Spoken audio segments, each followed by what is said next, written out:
হরে কৃষ্ণ। একটি মজার বিষয় এবং গুরুত্বপূর্ণও বটে।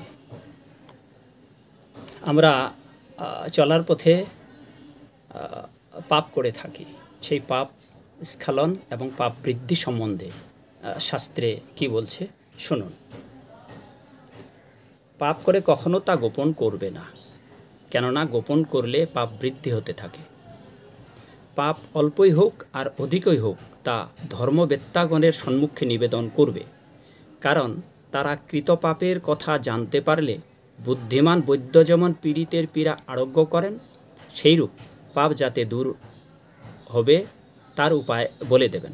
পরাশর সংহিতা ৮ অধ্যায় ৬ এবং ৭ বলা হয়েছে। আরও বলা হয়েছে, ধর্মশাস্ত্রের প্রকৃত মর্ম না জেনে যারা প্রায়শ্চিত্ত ব্যবস্থা দেয় তাদের ব্যবস্থায় প্রায়শ্চিত্তকারীর পাপ নাশ হয় বটে, কিন্তু ব্যবস্থাপনা দাতা সভ্যগণ সেই পাপ ভাগী হন।